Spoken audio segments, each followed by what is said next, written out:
ஓம் ஸ்ரீ மகா பெரியவா திருவடிகளே சரணம்.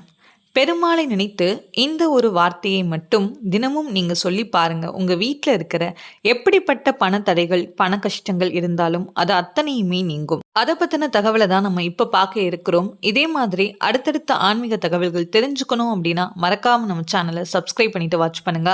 அப்பதான் நான் போடுற வீடியோஸ் எல்லாமே தவறாமல் உங்களுக்கு நோட்டிபிகேஷன் வரும். இப்போ வீடியோக்குள்ள போகலாம். வீட்டில் இருக்கிற வறுமை நிலை மாற வேண்டும். நம்ம வீட்டில் இருக்கிற பண கஷ்டங்கள், பணத்தடைகள்லாம் தீர வேண்டும். எவ்வளோதான் நம்ம சம்பாதித்தாலும் உழைத்தாலும் ஏதாவது ஒரு வழியில் பண விரயமாயிட்டே இருக்கு அப்படின்னு நீங்கள் நினைக்கிறீங்களா?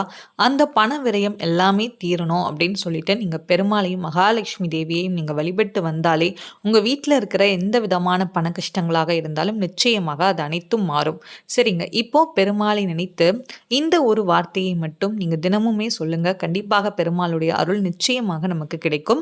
பெருமாளுடைய 8 எழுத்து மந்திரமான ஓம் நமோ நாராயணா இந்த வார்த்தையை தினமும் ஒரு 108 முறை சொல்லுங்க. இல்லைன்னா குறைந்தபட்சம் ஒரு 27 முறையாவது சொல்லுங்க. கண்டிப்பாக பெருமாளுடைய அருள் நிச்சயம் நமக்கு கிடைக்கும்போது நம்ம வீட்டில் இருக்கிற எல்லா விதமான பண கஷ்டங்கள், பணத்தடைகள், பண விரயங்கள், வறுமை நிலைகள் இது அனைத்துமே மாறும். கண்டிப்பாக நம்ம வீட்லேயும் எல்லா விதமான சந்தோஷங்களும் சகல சௌபாக்கியங்களும் நிச்சயமாக நம்மளுக்கு கிடைக்கும். அதனால முழு நம்பிக்கையோடு சொல்லுங்க. தகவல் உங்களுக்கு பிடிச்சிருந்ததுன்னா மறக்காம நம்ம சேனலை சப்ஸ்கிரைப் பண்ணிட்டு வாட்ச் பண்ணுங்க. Thank you all.